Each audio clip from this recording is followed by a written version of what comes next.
જોઈએ સમાચાર વિસ્તારથી। પાસપોર્ટ અને વિઝા વિના ભારતની સીમામાં ઘૂસણખોરી કરનાર 4 બાંગ્લાદેશી ઇસમોને કચ્છની કોર્ટે 2 વર્ષની સખત કેદની સજા ફટકારતો હુકમ કર્યો છે। આ અંગેની જાણકારી આપતા કચ્છના સરકારી વકીલ શ્રી કલ્પેશભાઈ ગોસ્વામીએ જણાવ્યું હતું કે વર્ષ 2013ની સાલમાં પોલીસની એસઓજી શાખા દ્વારા જેપી સિમેન્ટ કંપનીની જેટી પાસેથી 4 બાંગ્લાદેશી શખ્સોને વિઝા અને પાસપોર્ટ વિના ઝડપી પાડવામાં આવ્યા હતા।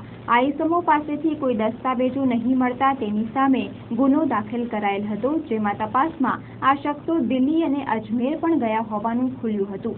આ કેસ ભુજની કોર્ટમાં ચાલી જતા એડિશનલ શ્રી મેંગણે દ્વારા આ 4 ઇસમોને કસૂરવાર માનીને તેમને 2 વર્ષની સખત કેદની સજા ફટકારાઈ હતી અને ₹6000નો દંડ ફટકારાયો હતો।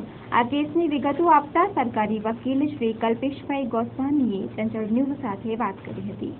આ કિસ્સાની પૂર્વ હકીકત એવી છે કે વર્ષ 2013માં એપ્રિલ મહિનાની 22મી તારીખે જ્યારે પશ્ચિમ કચ્છ પોલીસની સ્પેશિયલ ઓપરેશન ગ્રુપ એસઓજીના police sub inspector MM Jadeja અને એમની સ્ટાફના માણસો જ્યારે નાઇટ પેટ્રોલિંગમાં હતા તે વખતે બોર્ડર વિસ્તારમાં પેટ્રોલિંગ કરતાં એવી સિક્રેટ ઇન્ફોર્મેશન મળેલી કે 4 બાંગ્લાદેશી ઘૂસણખોર કે બાંગ્લાદેશી વ્યક્તિઓ ભારતની હદમાં આવ્યા છે। તે સંબંધે તપાસ કરતા જ્યારે મોહાડી વિસ્તારની અંદર જેપી સિમેન્ટ ઇન્ડસ્ટ્રીઝ આવેલી છે એની જેટી પાસે જ્યારે પોલીસને ઇન્ફોર્મેશન આજે તપાસ કરી ત્યારે 4 લોકો શંકાસ્પદ હાલતની અંદર પોતાની ઓળખ છુપાવતા હોય એ શંકાસ્પદ હાલતમાં મળી આવ્યા। તે વખતે એ 4 વ્યક્તિઓને અટક કરવામાં આવ્યા। આ 4 લોકો જ્યારે પશ્ચિમ બંગાળ રાજ્યની દિલ્હી બોર્ડર ઉપરથી વગર પાસપોર્ટ વગર વિઝાએ જ્યારે ભારતની અંદર પ્રવેશ્યા ત્યારે સૌપ્રથમ તેઓ આવી અને દિલ્હી પછી અજમેર ગયા।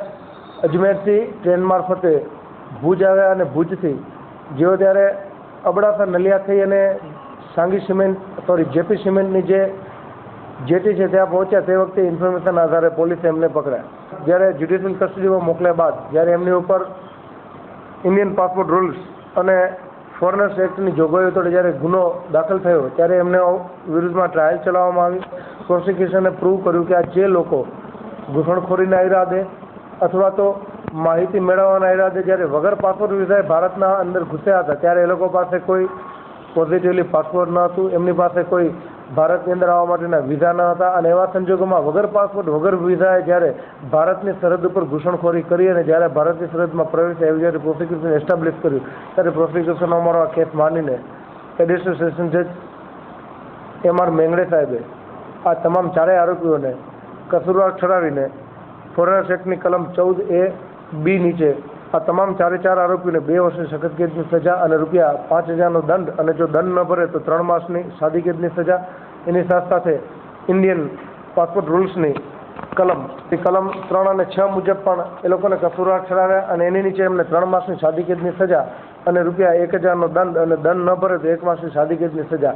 આ રીતે આ 4 આરોપીઓને પાસપોર્ટ અને વિઝા વગર ભારતની બોર્ડરની અંદર ઘૂસવા માટે બાંગ્લાદેશી ઘૂસણખોર તરીકે જ્યારે ઘૂસ્યા ત્યારે અદાલતે આ 4 આરોપીઓને એક સાથે 2 વર્ષની સખત કેદની સજા અને ₹6000નો દંડ કરતો એક કડક ચુકાદો અદાલતે ડિલિવર કર્યો છે।